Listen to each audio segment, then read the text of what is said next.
So first off, John Bardsley. Go ahead. All right. Thank you. It's great to be back at Copper. I was here 6 years ago, I believe, and when I left, I thought, boy, that was fun. I hope I can come back at some point. And glad to be back. Could be snowing a bit more, but other than that. So I've always worked in inverse problems, more recently in this Bayesian inverse problems. And so I'm going to be talking about some work that I've been working on for a while, which is this Randomize-then-Optimize, but the new stuff is applying this to L1-type priors. So I'm going to flip well, maybe it's not flipped, but I'm saving this Randomize-then-Optimize for later on in the talk and just sort of give a quick overview of it, not many details, focusing instead on some test cases. And hopefully the test cases will illuminate the kinds of things that you would like to do in solving a Bayesian inverse problem versus just a straight classical inverse problem solution. So these cases include a small parameter test case, nonlinear, large parameter, nonlinear, and then the L1-type priors finally. Okay, so here's the model, classic first slide in a inverse problems talk. And so the setup is as follows. We're going to have measurements y, and throughout the rest of the talk, those will be in this brown color. Unknown parameters theta, and then the relationship between the unknown parameters and the measurements is through this function f, which in most cases in this talk will be nonlinear. One example it will be linear, and then additive Gaussian noise. And here we're going to assume that the noise is normal with mean zero and variance equal to the identity. Of course, in practice, this is normally not the case, but you can do what's called pre-whitening, where you transform the problem. So if it's additive Gaussian measurement error, you can transform the problem so that it has normal zero I errors. And that just simplifies notation later on. Okay. So making this assumption, you can write down the likelihood function, which is just the probability, given you know the parameters, it's the probability density for the measurements. Okay, and it's defined in this way given the assumptions we've made. Throughout, this denotes proportionality. Okay, and anybody who's done inverse problems understands that just maximizing the likelihood with respect to the unknown parameters doesn't work. So in the Bayesian approach, you choose a prior. And this, as most know, is equivalent to picking regularization in inverse problems. Okay, so once you have a prior, then you can write down what's called the posterior, which is given by Bayes' law. Again, proportionality here. So the posterior is the prior times the likelihood. In the posterior, the key observation is that the posterior is a probability density function on the unknown theta. So for a classical inverse problem, you might just be after an estimate of the parameter theta. In a Bayesian inverse problem, you actually want to characterize the posterior, the entire probability density. Okay, and you might ask how you do that.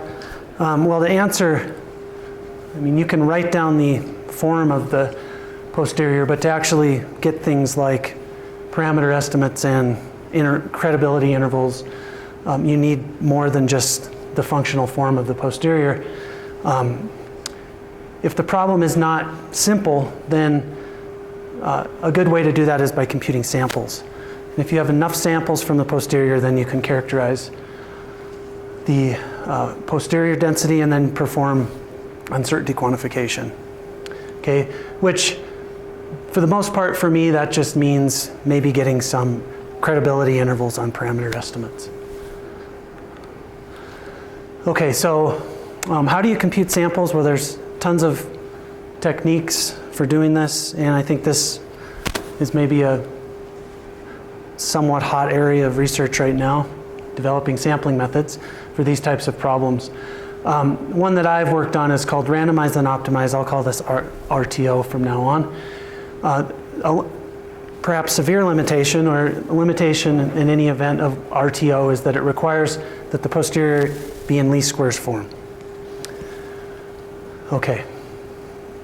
Note here that I have F bar and Y bar, which are related to F and Y from the original model. You'll see below what those are. Okay, so first test case, small number of parameters. These types of problems are good to work on if you're learning sampling, testing algorithms. It's not a true inverse problem though, in the sense that small number of parameters and actually the least squares estimate is relatively good. But here's the setup. So unknown parameters theta 1 and theta 2, measurements y.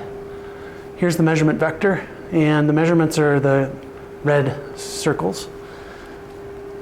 Okay, and then I've done this pre-whitening, so the actual measurement error here has standard deviation given by this value, but I pre-whitened so that epsilon I, or there should be an I there, is normal 0, 1. So, okay. For these types of problems, again, I want to use my randomize-then-optimize method. I want things to be in least squares form. It's typical to make the observation that the likelihood with respect to theta is supported in some bounded region omega. So it decays off to 0 rapidly and is essentially 0 outside of some bounded set. And then you can say, well, I'm going to assume the prior is uniform over that set, so which means that the prior is constant over that set. And then if I look at Bayes' law, P of theta here is constant, and I just get the likelihood out. So for these problems, if you make this assumption, the posterior is proportional to the likelihood. And so I can use my method, RTO. And the kinds of things you can get from, the other nice thing about these small parameter problems is you can have nice graphs and things like that. So here's a representation of the Bayesian posterior gotten through sampling. Please ignore the intensity values here. But this is spatially where the samples lie, theta 1 and theta 2. Okay, and I can compute these marginals, which this one you integrate out theta 2, that would be binning along the theta 1 axis. So you imagine, create a histogram where you have a bunch of bins here, and you count the number in each bin. That's this guy here, and then doing the marginal with respect to, I guess, theta 2 here would be binning along the y-axis. Okay, you can get estimates of theta 1 and theta 2. You might pick those that maximize these marginals, and you can get these credibility intervals for theta 1 and theta 2. So these are the kinds of things you can do with samples. A more challenging true inverse problem is electrical impedance tomography. I took this picture off of the web from a web page of Samuli Siltanen, who lives in Finland. And I'm not going to show you the PDE model for EIT, just sort of describe here the situation. So imagine you've got a subject here, and there's a plane, say, intersecting the torso. And you put electrodes where that plane intersects the boundary of the torso. And then you would like to reconstruct some structure where the plane is inside of the torso. Okay, so this here would correspond to the theta parameter, the electrical conductivity. You introduce some current on the electrodes, and then you measure the electrode potential, and that's going to be your Y. So the measurements are some sort of electrode potentials at these electrodes here. The unknown is the electrical conductivity, which is represented by this. And perhaps this could be, say, like the spine and lungs. Doesn't look very much like that, but just as a... Okay, and the relationship between the conductivity and the measurements is through a complicated partial differential equation. Okay. The inverse, so the forward problem would be given a conductivity, compute the electrode potentials. The inverse problem is, if you have the electrode potentials, reconstruct the conductivity. If you wanted to do the Bayesian inverse problem, you'd say, given Y, construct the posterior. But we need to define, in this case, we can't pick this uniform prior, so we have to do something a little more informative. For example, a Gaussian prior. And plugging this Gaussian prior into Bayes' law, I get this expression here. Now this can be written as least squares, and so I can combine them into one big least squares. And so now this shows me that with this EIT problem, if I have a Gaussian prior, the posterior can be written in least squares form. So here f bar is this function of theta, y bar is this vector. Okay, so it's in least squares form, so I can apply my randomize-then-optimize. And here's the kinds of things you can do with samples from the posterior in this case. This is the true, so the electrodes would be on the surface here, and this would be the true conductivity in the middle. You have measurements of these electrode potentials. Sample, and compute the sample mean. You can see that it looks pretty good. And you can also, and this is where UQ and having samples is nice. You can compute uncertainty as well. So this, at each, a finite element method is used to solve the PDE. At each element in the mesh, you've got a bunch of samples and you can compute a credibility interval. So these are the 99% credibility, wow, I can't talk, I'm kind of keyed up. Credibility intervals. So at each mesh, you just look at all the different samples, and this would correspond to the width here. So you see higher uncertainty in the middle, and then higher within this region here. And then this here is just a slice, a diagonal slice, like this. So these are the dotted lines are the prior 99% credibility intervals. The truth is the light gray. The black here is the sample mean, and the dashed line are the upper and lower 99% credibility bounds. So these are the kinds of things you can do down here with samples. Up here, well, you could have just computed the map and gotten something just as good. Okay, so now to L1-type priors.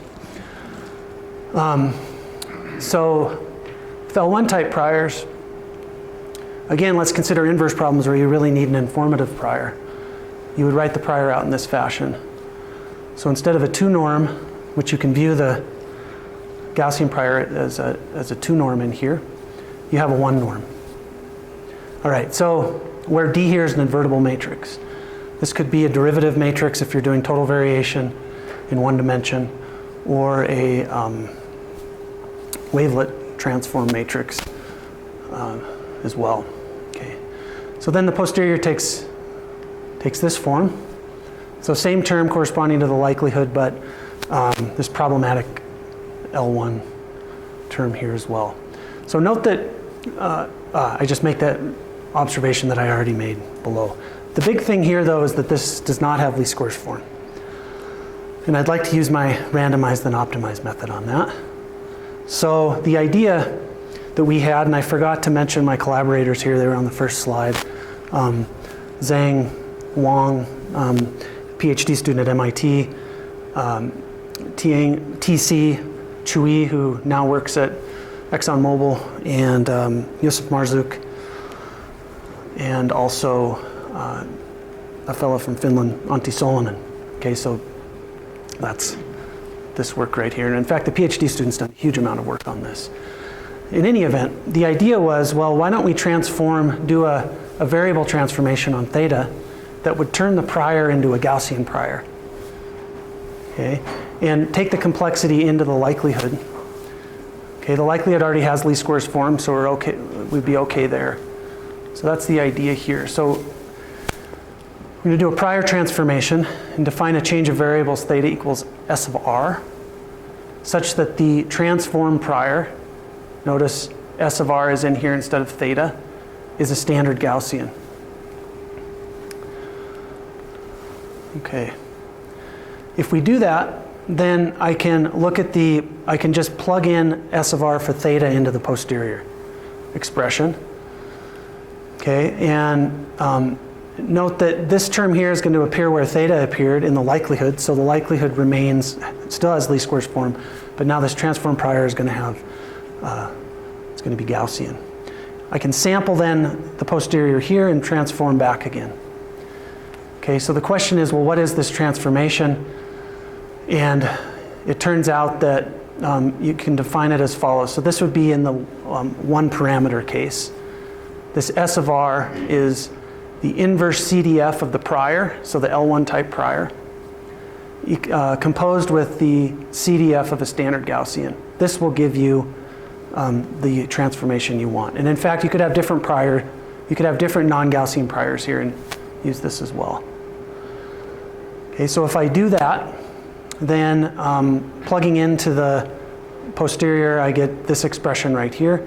And you'll notice now the prior is Gaussian, and this nonlinearity is now within the likelihood.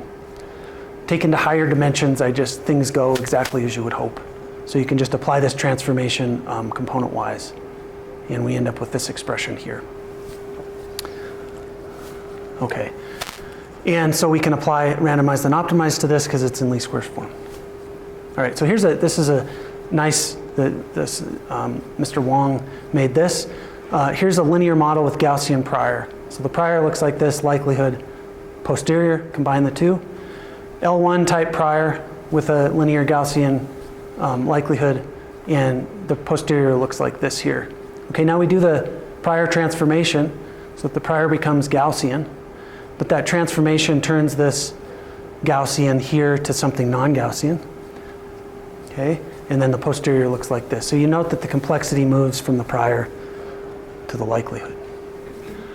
So here's a simple deconvolution example with total variation. The truth is a squared pulse. This is blurred, noisy data. And then we sample from the posterior. And these are the results here. So I've shown results from 3 different methods. This just shows that it's just sort of a sanity check that the samples from RTO are correct. We know that they are from Gibbs. Okay, something that's really interesting about sampling with the TV prior is that the samples don't look like the map. So you don't get this nice piecewise constant looking samples when you have TV prior. It's maybe perhaps disappointing, but at any event, it is what it is. Okay, so that's it. Now, what is RTO? I just want to give a brief. I practiced the talk in my hotel room several times, and I'm going quite a bit faster than which is typical, I guess. Okay, so again, in all of the above examples, the goal was to compute samples from a posterior that had least squares form. And the way that RTO works is we want to use some sort of optimization. I come from optimization, and I wanted to be able to use an optimization method to get samples. All right, and I'm gonna write this. So the basic idea is as follows. If I have a Gaussian random vector, I can map it via a nonlinear function to another random variable. So I can map a Gaussian V to a random variable theta. And if that transformation has nice enough properties, I can actually derive the probability density for that.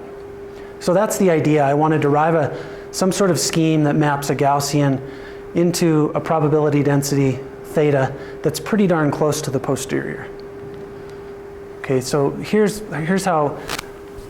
Okay, so the question now is, well, there are 2. One is how do we implement this? The other is what is F? Cap F. Okay, so I define cap F to be Q transpose F bar of theta, where Q is a matrix with orthonormal columns such that Q transpose times the Jacobian, so J is the Jacobian of F bar, is invertible. The way that we did this in the original paper was compute the map estimator and then compute the Jacobian at the map estimator, and then do a QR factorization to get the Q. But you could do other things here as well. So here's RTO. So now I'm going to compute a random draw V from this normal. Okay, it's a simple normal with mean Q transpose Y bar, and then solve a nonlinear least squares problem here. Okay, and that gives theta. Now and I have to add this in that I reject if this residual is non-zero. Okay, but I just repeat this over and over again and I get a bunch of samples. The problem is that the samples aren't quite the posterior. I'm almost done here. So we need to know what the probability density is for these theta values. And it's given in this theorem here. So if some conditions are satisfied, and I use this technique here of mapping a Gaussian to a theta, then the probability density for these thetas, and again I implement this with an optimization, is given by this expression. So it's a scaling term times the posterior, and here's the scaling term, where Q bar is the columns of Q bar are orthonormal and span the orthogonal complement of the column space of Q. Okay, and then I can just embed this into Metropolis-Hastings. So it doesn't quite give me samples from the posterior, so I do a Metropolis correction. And it turns out that the Metropolis accept-reject ratio simplifies quite nicely. So here's how you do the sampling. You do the randomize-then-optimize, you do the Metropolis correction, and then you just churn on this, and this will give you samples from the posterior. All the results I've already shown you what those look like. Okay, and I believe I'm out of time, so these are the papers that the stuff on the L1 prior is we haven't submitted yet, but that's all I have.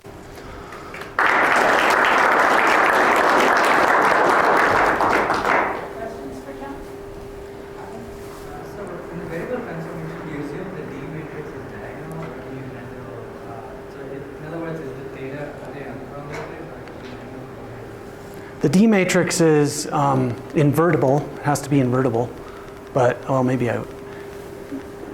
yeah. So D has to be invertible, but it doesn't have to be diagonal. So it can be the total variation D matrix, or it can be a wavelet transform matrix. Yeah. Just a comment and question for the plot where you show the variable transformation. So maybe you can go two slides forward. One more, where you show where you transform the L1 prior to Yeah. a Gaussian. Forward more. Yeah. So in terms of optimization, you make your posterior that you use in RTO quite complicated, right? So you start off with something that might be convex, and the level sets like in the bottom right plot. You get some pretty tough optimization problems. Do you see that when you set? That the optimization step in RTO is difficult when we do this transformation.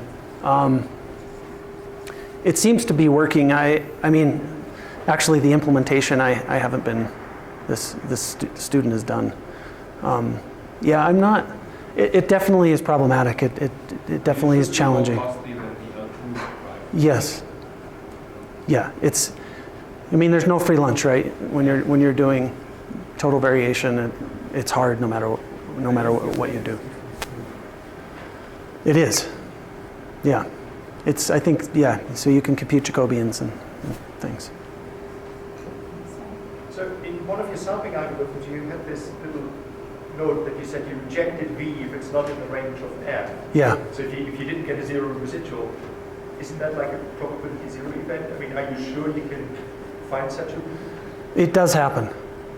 I mean, or is it near zero? Are you happy with this small? The basic idea is you've got this V is a Gaussian, Okay. and in essence, the range of F might not cover all of that Gaussian.